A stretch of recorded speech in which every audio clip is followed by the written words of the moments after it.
नमस्कार, मैं doctor Rajshree, consultant Ayurveda physician. तो आज हम स्लीपलेसनेस या इंसोम्निया की बात करेंगे। स्लीपलेसनेस में क्या होता है और कैसे होता है। सबसे पहले तो नींद ना आना। इससे पहले हमको ये पता करना है कि नींद का इम्पोर्टेंस क्या है, नींद क्यों ज़रूरी है। हम सुनते हैं कि बहुत लोग बोलते हैं बहुत दिन सोए नहीं और कुछ काम में लग गए और कुछ डायबिटीज या हाइपरटेंशन या ऐसे कोई बीमारी आ गई। हम ये भी सुनते हैं कि एंटी डिप्रेसेंट्स या कोई मेडिसिन लेने की वजह से बहुत अच्छे से नींद होती थी और फिर उसके बाद आपने वो मेडिसिन रोक दिए और आपकी नींद पूरी नहीं होने लगी या नींद नहीं आने लगी। ये क्या साइड इफेक्ट्स है या इसका और कुछ रीजन है पीछे, इसके क्या कारण है, ये हम पता करते हैं। तो नींद हमारे शरीर के लिए बहुत ही ज़रूरी है। क्यों ज़रूरी है? क्योंकि एक तो हमको पता है कि एंटीऑक्सीडेंट्स बहुत ज़रूरी है हमारे बॉडी को। तो हम जो हमारे खान पान से एंटीऑक्सीडेंट्स लेते हैं, उसके अलावा जो हमारा नेचुरल एंटीऑक्सीडेंट रिलीज होता है हमारे बॉडी में, वो हमारे निद्रा से होता है, हमारे स्लीप से होता है। तो जब हम एक स्लीप में जाते हैं, हम निद्रा में जाते हैं, निद्रा की अवस्था में हमारी बॉडी एक स्लीप साइकिल के थ्रू पास होता है। इससे क्या होता है, बॉडी एक रेस्टिंग फेज में चला जाता है और सारे ही बॉडी के ऑर्गन्स रेस्ट में होने के कारण वो फ्रेश हो जाते हैं और फ्रेशनेस हमारे सेल्स को ऐसे आता है जब बॉडी एंटीऑक्सीडेंट्स रिलीज करना शुरू कर देता है। तो sleep is one natural antioxidant. तो इसलिए हमको स्लीप बहुत ही ज़रूरी है। आजकल हमारी जो दिनचर्या है, हमारा जो डेली स्केड्यूल है, इसमें हम देखते हैं कि बहुत ही हम स्ट्रेस होता है, वर्क स्ट्रेस होता है या हमारे फैमिली टेंशन्स होते हैं। ये सारी चीज़ों से हमारा जो मनस्थिति हमारी जो स्ट्रेस से गुजरती है, उस वजह से उसी कारण हम देखते हैं कि बहुत ही लोगों में every third और fifth individual is having sleep disorder। नींद न आना या दिन में ज़्यादा सोने की इच्छा करना और रात में नींद न आना, या डिस्टर्ब्ड स्लीप रहना, मतलब नींद लग जाती है लेकिन आधी रात को या 2 घंटे बाद या 3 घंटे बाद नींद खुल जाती है। तो ये जो हम यूजुअली हमको ऐसे क्लाइंट्स में मिलता है और ऐसे हमको कंप्लेंट्स मिलते हैं। इसके लिए हमको सबसे पहले हमारा जो दिनचर्या है हमारी, उसको हमको एक ठीक करना ज़रूरी है। तो हमारी दिनचर्या में सही टाइम पर हमको खाना खाना ज़रूरी है। जब हम उठते हैं तो हमको एक मॉर्निंग ड्रिंक लेना ज़रूरी है। हमारा कॉन्स्टिपेशन ना हो, हमारा गट क्लियर हो, उसका हमको ध्यान रखना ज़रूरी है। हमारा जो आहार है, आहार में हमको ज़्यादातर एंटीऑक्सीडेंट्स रखना, ज़्यादा फ्रेश फ्रूट्स, फ्रेश वेजिटेबल्स रखना और जंक फूड की तरफ हम ज़्यादा ललचित ना होना, हमारा मन वहाँ पर ज़्यादा खाए ना, उसका हमको बहुत ही ध्यान रखना ज़रूरी हो जाता है। तो जंक फूड्स में जो भी हमको बाहर अवेलेबल है, जैसे कि नूडल्स, पास्ता और जो भी मैदे से बनी हुई हमको खाने के पदार्थ हमको अवेलेबल होते हैं बाहर, या ज़्यादा वाइट शुगर से बनी हुई आहार जो हमको मिलते हैं, जैसे कि पेस्ट्रीज या हमारे केक्स, चॉकलेट्स, ये सारी चीज़ों को अवॉइड करना ही बहुत ज़रूरी हो जाता है। जितना हम फ्रेश फूड का कंजम्पशन करते हैं, हमारे खाने में जितना हम फ्लूइड्स इनटेक करते हैं, जितना हम घर में बनी हुई हमारी सब्जी, दाल, रोटी, चावल और हमारा छाछ, मट्ठा, ये सब ज़्यादा लेते हैं, उतना हमारा बॉडी फ्रेश रहता है और उसी तरह बॉडी में एंटीऑक्सीडेंट्स भी बनने लगते हैं।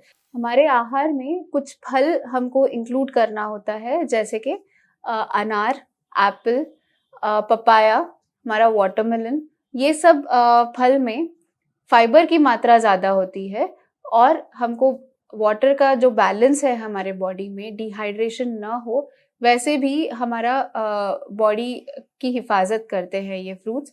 और सीजनली जो जो फ्रूट्स हमको अवेलेबल होते हैं, जिस ऋतु में जो हमको फल मिलते हैं, वो सारे फल बॉडी के लिए बहुत ही महत्वपूर्ण होते हैं।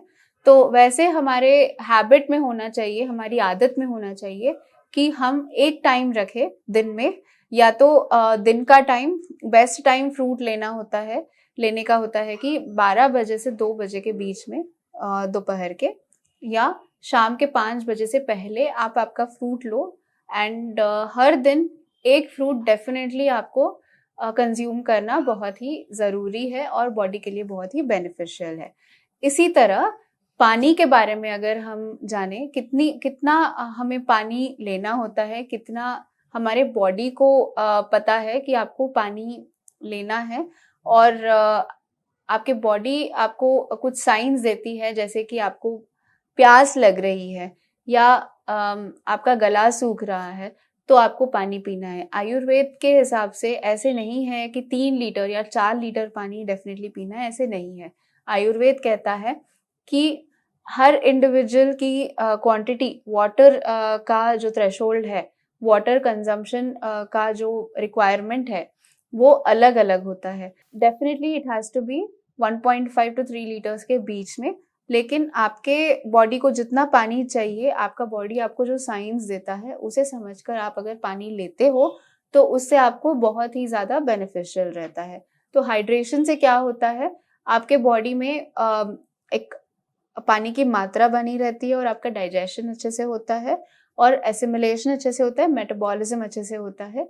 इससे आपका बॉडी हमेशा ही फ्रेश फील करता है और आपको रात में आपको नींद ना आना या डिस्टर्ब स्लीप ना होना, इसका आपको बहुत ही इजीली आपको इसका सॉल्यूशन मिल जाता है। और हम जब स्ट्रेस की बात करते हैं तो स्ट्रेस में आपकी मानसिक स्थिति को कैसे आप एक नॉर्मल लेवल पर लेकर आए, इसके लिए हमने देखा कि आहार और आपका पानी का कंजम्पशन जो है वो सही रहना चाहिए, ये बहुत ही इम्पोर्टेंट है। इसके अलावा योगा और प्राणायाम और मेडिटेशन बहुत ही हेल्पफुल होते हैं। तो योगा में सूर्य नमस्कार, जैसे कि मैं हमेशा बोलती हूँ, आपको अगर टाइम नहीं है तो दिन में एटलीस्ट 20 मिनट निकाल कर आप सूर्य नमस्कार 5 सेटिंग्स एटलीस्ट कर लोगे तो आपका बॉडी फ्रेश फील करता है। और जैसे मैंने बताया, बॉडी को नेचुरल एंटीऑक्सीडेंट्स रिलीज करने की ज़रूरत बहुत होती है। तो अगर आप सूर्य नमस्कार करते हो तो आपका बॉडी खुद ही एंटीऑक्सीडेंट्स प्रोड्यूस करने लगता है जब मसल स्ट्रेच होता है और आप फ्रेश फील करते हो। And by end of the day आपका जो स्लीप है वो सही रहता है, क्योंकि आपका माइंड भी आपका जो साइक है वो बहुत ही सही दिशा में चलता है। योगा और प्राणायाम जब आप करते हो तो अनुलोम विलोम करना बहुत ही बेनिफिशियल होता है। अनुलोम विलोम आप दिन में 2 बार भी कर सकते हो, इसका एक टाइम नहीं होता।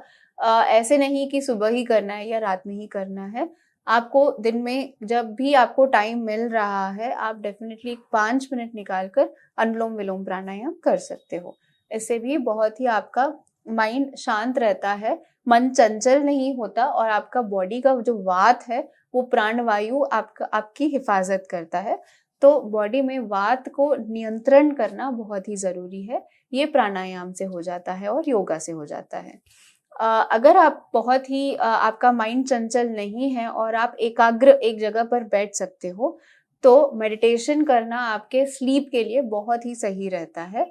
अगर आप लॉन्ग टर्म इंसोम्निया के पेशेंट हो या लॉन्ग टर्म इंसोम्निया के लिए मेडिसिन ले रहे हो तो आपके पास वाले आयुर्वेदिक चिकित्सक को एक बार कंसल्ट कीजिए, क्योंकि इंसोम्निया आपको आयुर्वेद में बहुत ही सही तरीके से दिशा दिखा सकती है आयुर्वेद आपको, कि आप कोई भी हार्मफुल केमिकल मेडिसिन्स ना लो और बहुत ही हेल्दी वे में, नेचुरल वे में आपका बॉडी शांत रहे और आपकी नींद सही हो जाए। और आयुर्वेद में कुछ पंचकर्म रहते हैं, पंचकर्म जैसे कि शिरोधारा, जैसे कि शिरोवस्ती और शिरो अभ्यंग, ये सब आप अगर कराते हो तो इससे आपकी इंसोम्निया का जो प्रॉब्लम है ये बहुत ही सही हो सकता है।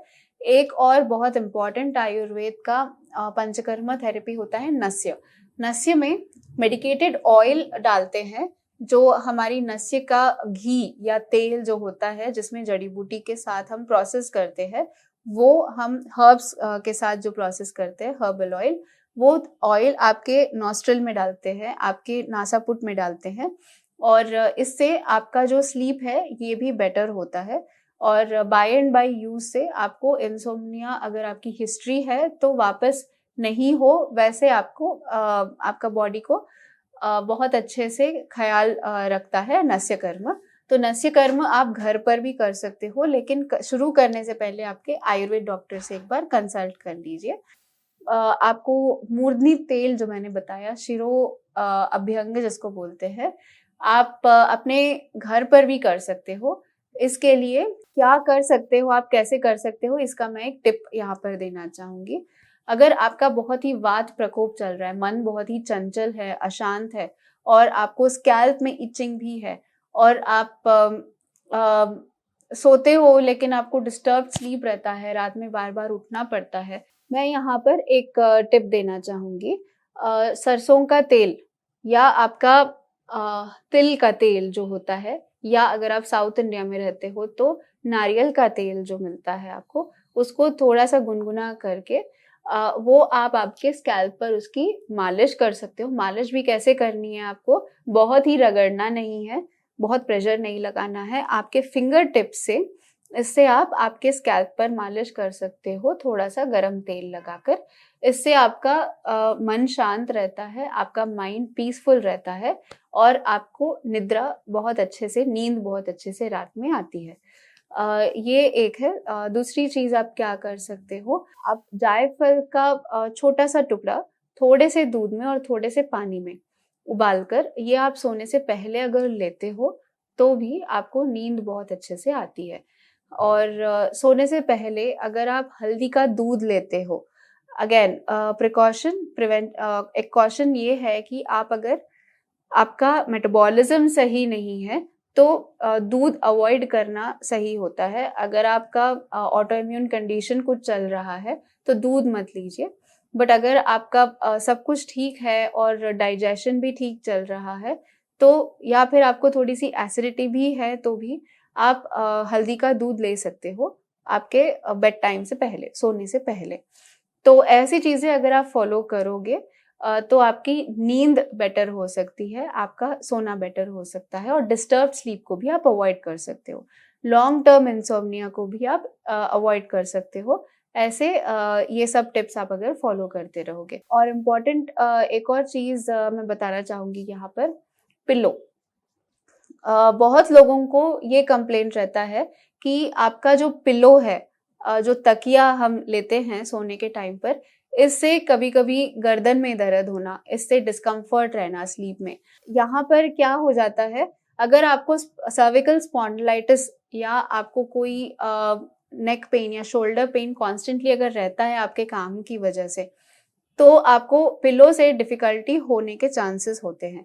ऐसा अगर आपको कंटिन्यूअस हो रहा है और आप नोटिस करते हो तो एक बार आपके आयुर्वेदिक डॉक्टर से मिलिए, उनसे कंसल्ट कीजिए, और आपका पिलो कितना लेंथ होना चाहिए और कितना आपके कवर करना चाहिए आपके हेड को, ये आपके आयुर्वेदिक डॉक्टर जरूर आपको हेल्प कर देंगे। धन्यवाद।